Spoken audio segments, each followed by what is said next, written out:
दत्तगुरू मित्रांनो, गुरुमाऊली परमपूज्य योगीराज गुळवणी महाराजांचे पंजोबा गुळवणी कोल्हापूरजवळ कौलवग्रामी परंपरागत वैदिक व्यवसाय करत होते.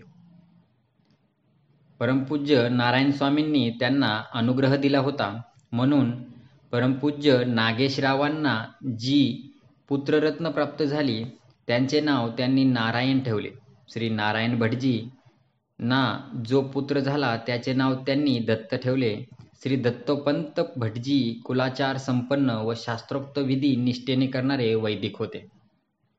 त्यांची दुसरी पत्नी उमा हिच्या सह दत्तोपंतांनी डोंगराव उतारावरील निसर्गरम्य अशा कुडुत्री गावी स्थलांतर केले.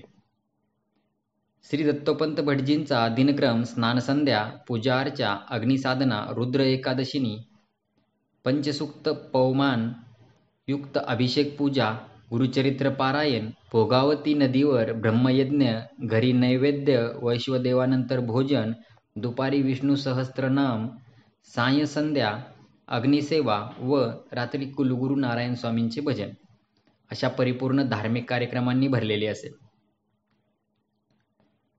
त्यांची द्वितीय पत्नी उमा ही देखील साध्वी, सात्विक, सदाचारी वृत्तीची व पतीच्या प्रत्येक धार्मिक कृत्यात तितक्याच उत्कटतेने साथ देणारी होती.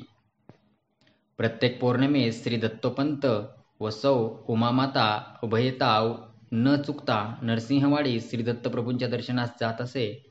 त्या काळी वाहन व्यवस्था आजच्यासारखी नव्हती. श्री दत्तोपंत भटजी व सौ उमामाता उभयता घोड्यावरून नरसिंहवाडीस पौर्णिमावारीस येत असत. उभयंताची उत्कट इच्छा ही होती की श्री नरसिंह सरस्वती स्वामी महाराजांनी आपणास कृपाप्रसादाने आपल्या पादुका द्याव्यात.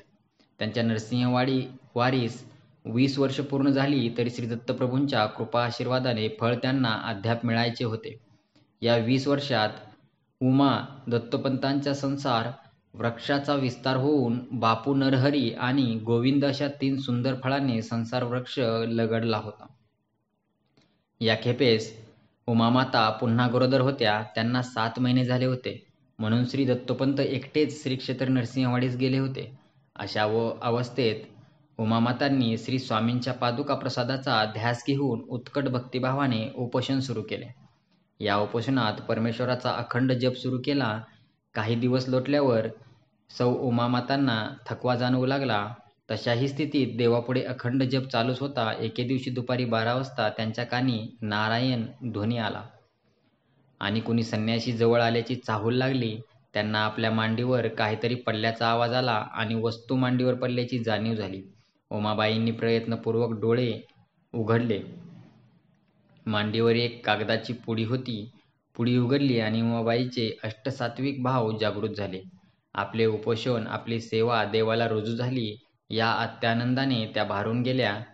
कारण त्या पुडीत चांदीच्या पादुका होत्या, अष्टगंधाने माखलेल्या सुरेख पादुका. पुडी कोणी टाकली हे पाहण्यासाठी उमाबाईंनी मान वळवून पाहिले. तो एका संन्याशाची भव्य आकृती लगबगीने जाताना दिसली. हाक मारण्यापूर्वीच ते अदृश्य झाले आणि उमाबाईंना पादुका प्रसाद मिळाला. नरसिंहवाडीत बरोबर याच सुमारास श्री दत्तोपंत भटजींनाही एक साक्षात्कार झाला. श्री दत्त जयंती दिवशी ते श्री पादुकांवर पाणी घालत स्पर्श करताना मी तुमच्यावर प्रसन्न आहे असे उद्गार कानी पडले. समोर कोणी नाही, फक्त समोर श्री पादुका. श्री दासोपंत मनोमन आनंदले. या दोन्ही शुभ साक्षात्कारांना प्रत्यय मार्गशीर्ष वद्य त्रयोदशीला शके 1818 म्हणजे गुरुवार 23 डिसेंबर 1886 साली रात्री 8:19 पुत्ररत्न प्राप्त झाले. उमामाता प्रसूत होऊन त्यांना पुत्ररत्न प्राप्ती झाली. उमामाता व श्री दत्तोपंत भटजींनी श्री दत्तप्रभूंची जी अहर्निश सेवा केली त्या सेवेचा कृपा आशीर्वाद मिळाला. बाळाचे नाव ठेवले वामन. हेच आमचे परमपूज्य योगीराज गुळवणी महाराज. योगीराज गुळवणी महाराजांचे प्राथमिक 4थी पर्यंतचे शिक्षण तारळे या छोट्याशा गावी झाले. तालुक्यात पहिल्या नंबरने उत्तीर्ण झाल्यामुळे वामनला 4थीची स्कॉलरशिप मिळाली. बुद्धी एकाग्रचित्त आकलनक्षम असून तिला तीव्र स्मरणशक्तीची जोड मिळाल्यामुळे एका प्रयत्नात सर्व काही मुखोद्गत होऊन जाई. कोल्हापूर येथील संस्कृत व्यासंगी जगद्गुरू पंडित आपटे व आत्मशास्त्री पित्रे यांच्याकडे संस्कृतमध्ये अध्ययन झाले. विद्यार्थी दशेत असताना वामनराव पोहायला शिकले. व्यायामाची व चित्रकलेचीही त्यांना आवड होती. इयत्ता 9वीत असताना त्यांच्या कला शिक्षकांनी त्यांच्या ठायी असलेले कलागुण हेरले. चित्रकलेची first grade, second grade Vamanrao उत्तम श्रेणीत उत्तीर्ण झाले, याचा त्यांच्या कला शिक्षकास सार्थ अभिमान होता. चित्रकलेची थर्ड ग्रेड परीक्षा देण्यासाठी वामनरावांनी मुंबईच्या जे स्कूल ऑफ आर्टमध्ये प्रवेश घेतला. याचवेळी मॅट्रिकला पण ते प्रविष्ट झाले. कोणती परीक्षा द्यावी हे द्वंद्व त्यांच्या मनात सुरू झाले. या द्वंद्वात मनस्वी कला विजयी झाली हे सांगणे नकोच. मॅट्रिकनंतर नोकरीची शाश्वती असताना देखील वामनरावांनी ती वाट सोडून दिली. याच निर्णयाचा त्यांच्या संपूर्ण जीवनावर परिणाम होऊन गुळवणी ड्रॉइंगचे मास्तर म्हणून विश्वविख्यात झाले. याच कलागुणांमुळे त्यांना परमपूज्य टेंबेस्वामींचे दर्शन घडले. परमपूज्य योगीराज गुळवणी महाराजांचे थोरले बंधू शंकरशास्त्री यांनी सद्गुरू टेंबेस्वामींना याविषयी सांगितल्यावर त्यांनी पत्रात लिहिले की येताना श्री दत्ताची प्रतिमा काढून गळ्यात श्लोकबद्ध हार घातल्याचे दाखव आणि ते चित्र घेऊनच ये. श्लोकबद्ध हारासाठी महाराजांनी श्लोकसुद्धा दिला. पत्राप्रमाणे परमपूज्य गुळवणी महाराजांनी प्रत्यक्ष श्री दत्तप्रभूंच्या मूर्तीचे ध्यान केले. त्यावेळी उत्कट भक्तीमुळे त्यांना एकमुखी दत्तप्रभूंचे हृदयात साक्षात दर्शन झाले. तेच चित्र त्यांनी कागदावर साकारले. सद्गुरू टेंबेस्वामींनी दिलेल्या श्लोकाला एक सुंदर हाराचे स्वरूप प्रदान केले. फुलांच्या 4 पाकळ्या व मध्यभागी पराग, प्रत्येक पाकळीमध्ये एक एक अक्षर लिहून श्लोकबद्ध हार एकमुखी मूर्तीच्या गळ्यात घातला. असे विशुद्ध भक्तीने भरलेले ते चित्र जेव्हा परमपूज्य टेंबेस्वामींनी पाहिले तेव्हा त्यांना अत्यानंद झाला. त्यांनी आपल्या परमशिष्यावर स्नेहदृष्टीने कृपावर्षाव केला. टेंबेस्वामींनी गुळवणी महाराजांची ही सेवा रुजू करून घेऊन वामनरावांना हातात बांधण्यासाठी एक यंत्र करून दिले. ते चांदीच्या पेटीत घालून ती पेटी स्वतःच्या हाताने वामनरावांच्या हातात बांधली. एक संरक्षक कवच टेंबेस्वामींनी आपल्या परमप्रिय शिष्याच्या हातात बांधले. हा दिवस होता नरसिंहवाडीकरांच्या परमभाग्याचा, तो म्हणजे गुरुद्वादशीचा. या दिवशी प्राप्त झालेल्या या अनमोल ठेव्याची आठवण सदैव राहावी म्हणून गुळवणी महाराजांनी प्रत्येक गुरुद्वादशीस नरसिंहवाडी येण्याचा संकल्प सोडला. गाणगापूरहून निघून सतत 2 महिने बऱ्याच अंशी अनवाणी पायी प्रवास करत, कधी उपाशी तर कधी अर्धपोटी राहून, बऱ्याच वेळा अन्नपाण्याविनाही राहून, दर्शन भेटीचा ध्यास घेऊन पायपीट करीत योगीराज गुळवणी महाराज कर्नाटकातील हावनूर येथे तुंगभद्रेच्या काठी त्रिपुरांतकेश्वराच्या मंदिरात परमपूज्य टेंबेस्वामी महाराजांच्या दर्शनासाठी पोहोचले. स्वामी महाराजांना पाहताच गुळवणी महाराजांनी साष्टांग दंडवत घातले व आनंदाश्रूंना वाट करून दिली. सलग 11 दिवस हे गुरुशिष्य एकत्र राहिले. तेथून परतताना टेंबेस्वामींनी गुळवणी महाराजांच्या डोक्यावर हात ठेवून कृपा आशीर्वाद दिला. प्रसाद, नारळ, अंगारा देऊन सांभाळून राहण्याचा सल्ला दिला. जड अंतकरणाने योगीराज गुळवणी महाराजांनी टेंबेस्वामींना निरोप घेताना विचारले, महाराज आता पुन्हा दर्शन? ते ऐकून टेंबेस्वामींनी मानेला एक ऊर्ध्व झटका देऊन भावपूर्ण स्वरात सांगितले, हे असं लक्षात ठेव म्हणजे झालं. समोर उद्या असलेल्या वामनरावांना या वाक्याबरोबरच स्वामी महाराजांच्या शरीरातून निघालेली व्याघ्रांबरधारी एकमुखी श्री दत्तप्रभूंची मूर्ती साक्षात दिसू लागली. या मूर्तीचे चरण स्वामी महाराजांच्या हृदयाजवळ होते. स्वामी महाराजांचे शरीर पारदर्शक होऊन त्यामध्येच व्याघ्रांबर पांघरलेली श्री दत्तप्रभूंची सुकोमल प्रसन्न हास्य चेहऱ्यावर असणारी मूर्ती वामनराव पाहत होते. त्या अवर्णनीय आनंदातून भानावर येत त्यांनी स्वामींना पुन्हा साष्टांग नमस्कार घातला आणि वर पाहिले तर दत्तप्रभूंची मूर्ती नसून स्वामी महाराजच बसलेले आहेत. हे असं लक्षात ठेव म्हणजे झालं. हे परमपूज्य टेंबेस्वामींचे शब्द व श्री दत्तप्रभूंची व्याघ्रांबरधारी मूर्ती चित्तात करून एके दिवशी याच मूर्तीला भगवान दत्तात्रेयांच्या मनभावन मनोहारी रूपात चित्रित केलं.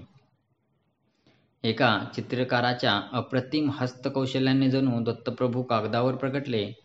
तेव्हाचा गुळवणी महाराजांचा आनंद अप्रतिम अवर्णनीय होता हे मात्र निश्चित. टेंबेस्वामींकडून मंत्रदीक्षा. नागपूरजवळ भंडारा जिल्ह्यात वैतगंगा नदीच्या काठी पवनी हे गाव असलेलं आहे. या ठिकाणी परमपूज्य टेंबेस्वामींचा चतुर्मास सुरू होता. या क्षेत्री अनंत चतुर्दशीला गुळवणी महाराजांना त्यांच्या मातोश्री उमामाता व भगिनी गोदावरीसह मंत्रदीक्षा देताना टेंबेस्वामींना खूप आनंद झाला.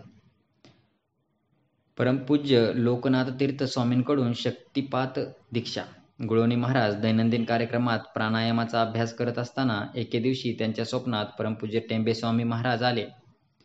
ते म्हणाले, ही विद्या दत्त संप्रदायाची आहे. आम्ही एकच आहोत. तुझ्या हातून पुढे मोठे कार्य करून घ्यावयाचे आहे. ही विद्या घे. स्वप्नातून जाग आल्यावर गुळवणी महाराजांनी समोर स्वामी चिन्मयानंदांना पाहिले व त्यांना नमस्कार केला. टेंबेस्वामींच्या आदेशाप्रमाणे योगीराज गुळवणी महाराजांनी लोकनाथ तीर्थ स्वामींच्याकडून शक्तिपात साधनेची दीक्षा घेतली. लोकनाथ तीर्थ स्वामींनी गुळवणी महाराजांच्या मस्तकावर हात ठेवून परमेश्वर प्राप्तीचा हा मार्ग अर्थात कुंडलिनी जागृती शक्तिपात साधनेचा हा अमोघ ठेवा प्राप्त करून दिला. शक्तिपात साधना व्याप्ती. शक्तिपात साधना याचा सरळ सोपा अर्थ गुरुकडून योग्य अशा शिष्याच्या निद्रिस्त शक्तीस जागृत करणे, त्यांच्यावर गुरुकृपेचा वर्षाव करणे, कठीण गुरुसाधनेसाठी शरीरवृत्ती तयार करणे हा आहे. अनेक गुरुभक्तांना योगीराज गुळवणी महाराजांनी शक्तिपात साधनेची दीक्षा दिली. ही दीक्षा देताना त्यांनी जात, धर्म, पंथ, स्त्री पुरुष असा कोणताही भेद केला नाही. ढाक्याहून मुंबईस आलेल्या एका मुस्लिम धर्मीय व्यक्तीस जो भिकाऱ्याच्या वेशात हिंडत होता त्याला देखील शक्तिपात दीक्षा देऊन त्याला चरितार्थासाठी योग्य बनवले. शक्तिपात साधनेचे कार्य गुळवणी महाराजांच्या संकल्पशक्तीने महाराष्ट्र प्रांत, संपूर्ण भारत, भारताबाहेर युरोप, अमेरिका, आफ्रिका इत्यादी देशात पोहोचले आणि न्यूयॉर्क येथील श्री वॉलकॉट यांना देखील पुण्यातूनच संकल्पाद्वारे गुळवणी महाराजांनी अनुग्रह दिला. हे त्यांचे शक्तिपात साधनेचे महान कार्य पाहून विष्णुतीर्थ स्वामी महाराजांनी शक्तिपात साधना ही वेद प्रणित चैतन्य शक्ती दीक्षेच्या द्वारा गुरुकृपेच्या स्वरूपात या चैतन्य शक्तीचे संस्कारक्षम अनुभव प्रत्येक साधकाला येत असतात हे स्पष्ट करताना म्हटले की या अंधकारपूर्ण युगात श्री गुळवणी महाराजांचा प्रभाव या प्रांतात चहुदिशांना सर्वत्र पसरत आहे. किंकर्तव्य मूढ होऊन भटकणाऱ्या लोकांना योग्य मार्गदर्शन करणाऱ्या दीपस्तंभाप्रमाणे त्यांचे कार्य आहे. योगीराज गुळवणी महाराजांचा नरसिंहवाडीशी ऋणानुबंध. टेंबेस्वामी महाराजांनी नरसिंहवाडी मुक्कामी योगीराज गुळवणी महाराजांच्या हातात गुरुद्वादशी दिवशी चांदीच्या पेटीत घालून एक यंत्रसंरक्षण कवच बांधले असल्यामुळे गुरुकृपेची आठवण सतत राहण्यासाठी गुळवणी महाराजांनी प्रत्येक गुरुद्वादशीस नरसिंहवाडीस येण्याचा संकल्प सोडला. मनोमन ठरवले त्यानुसार ते प्रत्येक गुरुद्वादशीस न चुकता येत असत. त्या पवित्र दिवशी नरसिंहवाडीत माता भगिनी परंपरेनुसार प्रथम देवाला ओवाळून मग गुळवणी महाराजांना देखील ओवाळत असत. गुळवणी महाराज प्रत्येक सुवासिनीस 1 रुपया ओवाळणी घालत. एका गुरुद्वादशीस ओवाळणीसाठी गुळवणी महाराजांकडील 500 रुपये खर्च झाले. याचाच अर्थ त्या दिवशी सुमारे 500 सुवासिनींनी महाराजांना ओवाळले, औक्षण केले. गुळवणी महाराजां बालपणापासूनच नरसिंहवाडीस येत होते. नरसिंहवाडीतील त्यांचा दिनक्रम पहाटे उठून कृष्णेचे स्नान करणे, श्रीचरणावर पाणी घालणे, माधुकरी मागणे, अनुष्ठान, महापूजा करणे, श्री दत्तप्रभूंची यथाशक्ती सेवा करणे, अन्नदान करणे इत्यादी ते अंतःकरणपूर्वक समर्पित भावनेने आनंदाने करीत असत. एकदा तर देवस्थान समितीने वाडीबाहेरच्या कोणाही व्यक्तीला श्री स्वामींच्या चरणावर पाणी घालण्यासाठी बंदी केली होती. गुळवणी महाराजांना ही बंदी म्हणजे एक प्रकारची शिक्षाच वाटू लागली. त्यांनी आपल्या मनातील ही खंत पुजारीजनांना बोलून दाखवली. प्रत्यक्ष श्री दत्तप्रभूंनी पुजाऱ्यांना विचार प्रवृत्त करायला लावून गुळवणी महाराजांना या कठीण नियमातून मुक्त करून आपल्या पादुकांवर पाणी घालण्याची इच्छा पूर्ण करून घेतली. या बाबतीत पंडित श्री आत्माराम शास्त्री जेरे पुजारी यांनी पुढाकार घेऊन परमपूज्य गुळवणी महाराजांची श्री पादुकांवर पाणी घालण्याची नित्यसेवा अबाधित ठेवली. यावरून श्री दत्तप्रभूंचा गुळवणी महाराजांवरील लोभच दृष्टोत्पत्तीस येतो. नरसोबावाडीस असताना योगीराज गुळवणी महाराज रोजच्या पहाटेच्या काकड आरतीला न चुकता उपस्थित राहत. देवासमोरच्या खांबाजवळची जागा एक शिंपी न चुकता त्यांच्यासाठी धरून ठेवत असे. त्या खांबाजवळून गुळवणी महाराजांना दरवाजा उघडल्यावर श्री दत्तप्रभूंचे अगदी व्यवस्थित दर्शन घडत असे. त्या शिंप्यास ते प्रतिवर्षी धोतर जोडी प्रसाद म्हणून देत असत. योगीराज गुळवणी महाराजांनी वंदनीय अशा नरसिंहवाडीतील श्री दत्त मंदिर व परिसरातील अनेक मंदिरे वास्तूंचे जीर्णोद्धार केले. जुन्या ओवऱ्या पाडून नवीन प्रशस्त ओवऱ्या बांधल्या. श्रीराम मंदिर, नारायण स्वामी, गोपाळ स्वामी मंदिर, श्री ब्रह्मानंद स्वामी मठाचे नूतनीकरण केले. श्री उमामातेच्या स्वामी भेटीच्या जागी एक तुळशी वृंदावन उभे केले. प्रशस्त धर्मशाळा बांधली. सर्वात उल्लेखनीय व अविस्मरणीय कार्य म्हणजे परमपूज्य योगीराज गुळवणी महाराजांनी प्रदक्षिणामार्गी बांधलेली गोलाकार शिल्पकृती. सभामंडप उत्कृष्ट शिलाकृतीचा एक नमुना. मजबूत पायावर 16 खांबावर आधारलेली कमळाच्या कोरीव कामाने सजलेली 350 टन वजनाची मजबूत गोलाकार स्लॅब बांधकाम क्षेत्रातील एक नवलच आहे. भव्य दिव्य उत्कृष्ट शिल्पकृती. हा सभामंडप उत्तम नटलेला असून त्यात श्री गुरुचरित्रातील उल्लेखनीय प्रसंग चित्रित केले आहेत. योगीराज गुळवणी महाराजांच्या संकल्पातून साकारलेला हा गोलाकार प्रदक्षिणा मंडप पाहताना श्री दत्तचरणी लीन झालेले मन परमपूज्य योगीराज गुळवणी महाराजांच्या देखील सुकोमल चरणांवर भक्तिभावाने मस्तक टेकते. ज्यांच्याकडून काम करून द्यायचे असते त्याला प्रत्यक्ष श्री दत्तप्रभूच अशी प्रेरणा देतात. हे वादातीत सत्य श्री नरसिंहवाडीकर नित्य अनुभवत असतातच. योगीराज गुळवणी महाराजांच्या मनी मानसी अहर्निश नरसिंहवाडी चोचली होती. कारण प्रत्येक वेळी वाडीत येताना पाट्या भरून पिंपळी शेवंतीची फुले ते श्रीचरणावर अर्पण करण्यासाठी घेऊन येत असत.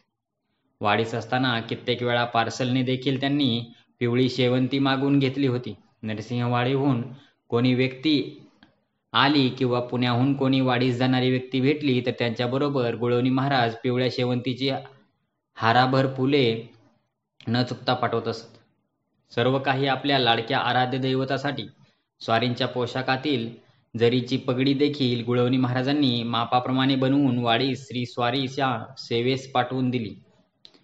देवासाठी उत्तमतेचा ध्यासच जणू गुळवणी महाराजांनी घेतला होता. वाडीस दरवर्षी गुरुद्वादशीस जाताना श्री दत्तप्रभूंना अर्पण करण्यासाठी उत्तम छाट्या बेळगाव धारवाडच्या हातमाग वाल्याकडून ते मागवून घेत. श्री दत्तप्रभूंना अर्पण करण्याचे उत्कृष्ट केशर ते थेट काश्मीरहून मागवून घेत असत. ऑगस्ट 1973 मध्ये योगीराज गुळवणी महाराजांनी आपल्याजवळील सर्व चांदीची भांडी तसेच त्यांच्या रौप्य तुलनेत जमा झालेले सर्व चांदी मंडप शिल्पाचे इंजिनियर साहेब श्री वि. मो. वैद्य यांच्याकडे दिली व सांगितले की सर्व भांडी आटवून वाडीच्या देवाचे दरवाजे चांदीने मडवा. हीच सर्व चांदी आटवून परमपूज्य योगीराज गुळवणी महाराजांच्या इच्छेप्रमाणे दत्तप्रभूंचे दर्शनी दरवाजे चांदीने मडवलेले आहेत. अशा प्रकारे त्यांनी आपल्या इष्टदेवासाठी सर्वस्व वेचले, पण कुठेही वाच्यता नाही, जाहिरात नाही. परमेश्वराचेच परमेश्वराला हीच पराकोटीची निस्वार्थी भावना त्यामागे कार्यरत होती असेच म्हणावे लागेल. दत्तगुरु मित्रांनो.